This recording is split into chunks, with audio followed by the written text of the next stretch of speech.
Hello PT family ఎలా ఉన్నారు? ముందుగా మన సబ్స్క్రైబర్స్ అందరికీ రంజాన్ పండగ శుభాకాంక్షలు. ఇంకా న్యూస్ స్టార్ట్ చేసే ముందు ప్రసాద్ అన్న హెల్త్ ఇంకా సెట్ అవ్వలేదు. రేపటి నుంచి ప్రసాద్ అన్న వీడియోస్ అయితే చేస్తారు. రోజు అలాగే అంటున్నావు ఏంటి బ్రో ప్రసాద్ అన్న రావట్లేదని, ప్రసాద్ అన్న మిస్ అయ్యే వాళ్ళు చాలామంది అంటూ ఉంటారు. సో రేపటి నుంచి అయితే ఖచ్చితంగా ప్రసాద్ అన్న వీడియోస్ అయితే చేస్తారు. హెల్త్ ఇప్పుడిప్పుడే కొంచెం సెట్ అవుతుంది. ఈ రోజుకి కొంచెం సెట్ అవ్వచ్చు. రేపటి నుంచి ప్రసాద్ అన్న వీడియోస్ చేస్తారు. రేపు మీకు మన ఛానల్‌లో 2 వీడియోస్ అయితే వస్తాయి. Infinix note 40 pro unboxing video. రేపు టెక్ న్యూస్ వీడియో కూడా ప్రసాద్ అన్నే చేస్తారు. ఈరోజైతే టెక్ న్యూస్ నేను కవర్ చేస్తాను. సో ఇంకా ఆలస్యం చేయకుండా ఈరోజు ఉన్న టెక్ న్యూస్ అయితే చూసేద్దాం. టెక్ న్యూస్ 1741కి అందరికీ స్వాగతం. ఈరోజు డేట్ వచ్చేసరికి ఏప్రిల్ 11th, టైం వచ్చేసరికి 4 PM అవుతుంది. ఇప్పటివరకు ఉన్న టెక్ న్యూస్ అయితే ఇవి. ఇంకా ఆలస్యం చేయకుండా ఫస్ట్ న్యూస్‌లోకి వెళ్ళిపోతే టెస్లా ఇండియాకి రాబోతున్నట్లు ఎలాన్ మస్క్ మనకి అఫీషియల్‌గా హింట్ అయితే ఇచ్చారు. ఈయన త్వరలో ఇండియాకి వచ్చి మన పీఎం మోడీ గారిని కలుస్తానని చెప్పి ఒక ట్వీట్ అయితే పెట్టారు. దీన్ని బట్టి మనకు అర్థమైపోతుంది టెస్లా అతి త్వరలో ఇండియాకి రాబోతున్నట్లు. ఇప్పుడు టెస్లా గనక 4,000 కోట్లు ఇండియాలో ఇన్వెస్ట్ చేస్తే టెస్లా కార్స్ పైన ఇంపోర్ట్ ఛార్జెస్ 15% పడతాయి. సో అప్పుడు టెస్లా కార్స్ మనకి తక్కువ రేట్లో మనం ఇండియాలో ఎక్స్‌పోర్ట్ చేయొచ్చు. చూద్దాం టెస్లా ఫ్యూచర్ ఎలా ఉంటుందో. మన ఇండియన్ ఈవీ వెహికల్స్ని తట్టుకొని ఇది నిలబడగలదా, లేకపోతే ఇక్కడ నుంచి షట్ డౌన్ చేసుకొని మళ్ళీ వెళ్ళిపోద్దా? ఫ్యూచరే మనకి సమాధానం చెప్తుంది. ఇంకా నెక్స్ట్ రెడ్మీ టర్బో 3ని ఈరోజు చైనాలో అయితే లాంచ్ చేశారు. ఇదే ఫోను పోకో F6గా ఇండియాలో మనం ఎక్స్‌పెక్ట్ చేయొచ్చు. దీని స్పెసిఫికేషన్స్, ప్రైస్ చాలా బాగున్నాయి. ఈ 6.7 ఇంచ్ 1.5K OLED డిస్ప్లేతో వస్తుంది. స్నాప్‌డ్రాగన్ 8S Gen 3 ప్రాసెసర్తో అయితే వస్తుంది. Back side 50 megapixel Sony LYT 600 సెన్సార్తో వస్తుంది. 8 మెగాపిక్సెల్ వైడ్ యాంగిల్ కెమెరాతో వస్తుంది. ఫ్రంట్ 20 మెగాపిక్సెల్ కెమెరాతో వస్తుంది. 5000 mAh battery, 90 watt fast charging support అయితే వస్తుంది. దీని base variant 12GB RAM 256GB అయితే వస్తుంది. చైనాలో దీని ప్రైస్ 23,000 రూపాయలు పెట్టారు. ఇదే మనకి పోకో F6గా ఇండియాకి వస్తుంది. మాక్సిమం దీని ప్రైస్ బేస్ వేరియంట్ 30,000 రూపాయలకి తీసుకొచ్చి ఆఫర్స్ అన్ని కలుపుకొని 28,000 రూపాయలకి మనం ఇండియన్ మార్కెట్లో ఈ ఫోన్ అయితే ఎక్స్‌పెక్ట్ చేయొచ్చు. వీళ్ళు పర్ఫార్మెన్స్ ఫోకస్ చేసి తీసుకొస్తూ ఉంటారు పోకో. ఇంకా నెక్స్ట్ న్యూస్ వచ్చేసరికి గూగుల్ నుంచి గూగుల్ పిక్సెల్ 8 సిరీస్లో అందరినీ బాగా అట్రాక్ట్ చేసిన ఫీచర్స్ ఏఏ ఫీచర్స్. ఇందులో మీకు portrait light, magic eraser, photo unblur, magic editor ఇలాంటి కొన్ని ఫీచర్స్ ఉన్నాయి కదా. ఈ ఫీచర్స్ని ప్రతి ఆండ్రాయిడ్ ఫోన్కి అయితే గూగుల్ రోల్ అవుట్ చేయబోతుంది. గూగుల్ ఫొటోస్ యాప్ ఉంటుంది కదా, ఆ గూగుల్ ఫొటోస్ యాప్లో ఈ ఫీచర్స్ అన్ని మీరు మే 15 నుంచి వాడుకోవచ్చు. ప్రతి ఆండ్రాయిడ్ ఫోన్లో ఈ ఫీచర్స్ అన్ని వర్క్ అవుతాయి. ఇంకా నెక్స్ట్ న్యూస్ వచ్చేసరికి వన్‌ప్లస్ నుంచి వన్‌ప్లస్ ఫోన్స్ని మేము ఆఫ్లైన్లో అమ్మలేము అని చెప్పి south Indian organised retail association వాళ్ళు అయితే తెలియజేస్తున్నారు. ఎందుకు వన్‌ప్లస్ ఫోన్స్ అమ్మడం వల్ల వీళ్ళకి తక్కువ మార్జిన్ అయితే వస్తుందంట.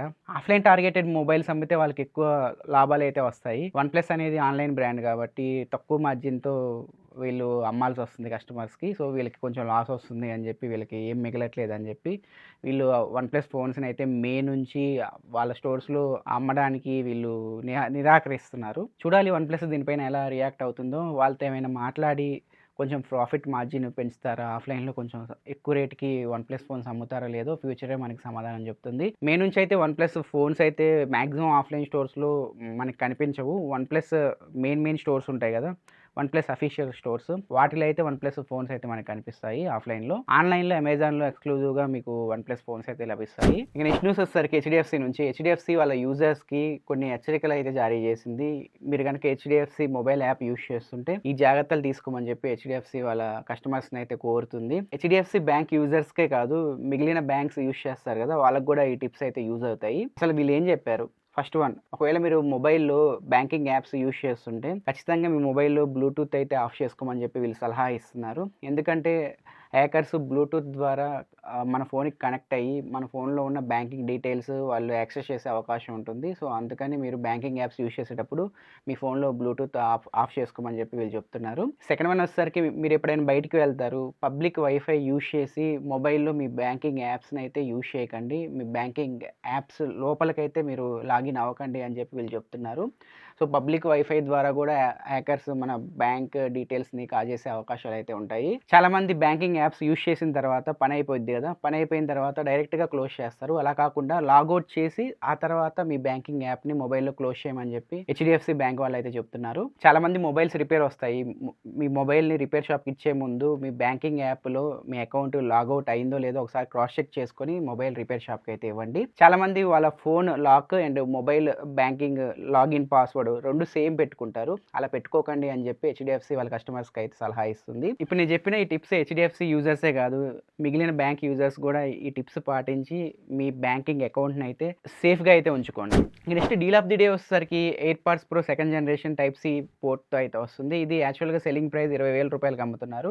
ఇప్పుడు మీకు వన్ కార్డ్ పైన, హెచ్‌డిఎఫ్‌సి క్రెడిట్ కార్డ్ పైన, అదర్ బ్యాంక్ కార్డ్స్ పైన కూడా డిస్కౌంట్ వస్తుంది. మొత్తం ఆఫర్స్ కలుపుకొని ఎయిర్‌పాడ్స్ మీకు 17,000 దగ్గర నుంచి 17,500 మధ్యలో అయితే వస్తున్నాయి. డీల్ లింక్ కింద డిస్క్రిప్షన్‌లో ప్రొవైడ్ చేస్తాను. ఒకసారి మీరు చెక్ చేసుకోండి. ఇలాంటి మరిన్ని డీల్స్ మీరు యాక్సెస్ చేయాలి అనుకుంటే మన టెలిగ్రామ్ ఛానల్‌ని ఫాలో అవుతూ ఉండండి. అక్కడ ఎప్పటికప్పుడు మంచి మంచి డీల్స్‌ని మేము పోస్ట్ చేయడం జరుగుతుంది. నెక్స్ట్ వన్, కాన్వారస్ అనే ఒక కంపెనీ వెరిఫై అనే ఒక యాప్‌ని అయితే తీసుకొచ్చింది. ఇది మీకు ప్లే స్టోర్‌లో అవైలబుల్ ఉంది. కాకపోతే దీనికి అంత మంచి రేటింగ్స్ అయితే లేవు. కాకపోతే వీళ్ళు తెచ్చిన టెక్నాలజీ అయితే బాగుంది. వీళ్ళు చెప్పడం ఏంటి అంటే, ఇప్పుడు మన కళ్ళు ఏవైతే ఉన్నాయో, మన కళ్ళు కదలికల్ని బట్టి ఏఐ సాయంతో మనం నిజం చెప్తున్నామో, అబద్ధం చెప్తున్నామో ఈ యాప్ అయితే ఐడెంటిఫై చేస్తుంది. కాన్సెప్ట్ బాగుంది కానీ చాలామంది యూజర్స్ నెగిటివ్ రేటింగ్ ఇచ్చారు. కంపెనీ చెప్తున్న ఇన్ఫర్మేషన్ ప్రకారం 80% ఇది యాక్యురేట్ రిజల్ట్ ఇస్తుంది అని చెప్పి కంపెనీ చెప్తుంది. ఇలాంటి టెక్నాలజీస్ కనుక ఫ్యూచర్లో వస్తే పిల్లల పరిస్థితి అయితే మామూలుగా ఉండదు పేరెంట్స్ చేతిలో. ఇంకా నెక్స్ట్ న్యూస్ వచ్చేసరికి వాట్సాప్ నుంచి. వాట్సాప్ ఒక మంచి అప్డేట్ని అయితే తీసుకురాబోతుంది. ప్రెజెంట్ దీన్ని బీటాలో చెక్ చేస్తున్నారు. ఇప్పుడు మనం ఎవరికైనా డాక్యుమెంట్ ఫైల్స్ పంపిస్తే ఆ డాక్యుమెంట్ ఫైల్ ప్రివ్యూ అయితే మనకు కనిపించదనమాట.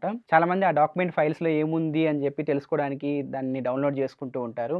అలా చాలామంది ఏపీకే ఫైల్స్ అన్నోన్ లింక్స్ పైన క్లిక్ చేసి డౌన్లోడ్ చేసుకుంటారు. వాళ్ళ యాప్స్‌లో మాల్‌వేర్ ఇన్‌స్టాల్ అయిపోతుంది. హ్యాకర్స్ వాళ్ళ ఫోన్‌ని అటాక్ చేసే అవకాశం ఉంటుంది. ఇలా చాలామందికి ఫోన్‌లో మాల్‌వేర్ అటాక్ అయితే అవుతుంది. సో ఇలాంటి వాటికి చెక్ పెట్టేందుకు వాట్సాప్ అయితే ఈ ఫీచర్ పైన వర్క్ చేస్తుంది. ఫ్యూచర్‌లో డాక్యుమెంట్ ఫైల్స్ మనం పంపిస్తే దాని ప్రివ్యూ మనకైతే కనిపిస్తుంది. Next comment of the day. Last 10 days నుంచి ఈ కామెంట్స్ నేను చాలా చూశాను. మీడియాటెక్ ప్రాసెసర్ బెస్టా, స్నాప్‌డ్రాగన్ ప్రాసెసర్ బెస్టా అని చెప్పి. రెండిటితో కంపేర్ చేస్తే స్నాప్‌డ్రాగన్ ప్రాసెసర్సే మీకు బెస్ట్. ఇప్పుడు మీడియాటెక్ ప్రాసెసర్ కూడా బాగానే ఉంటున్నాయి. ఇదివరకు అంత బాగుండేవి కాదు.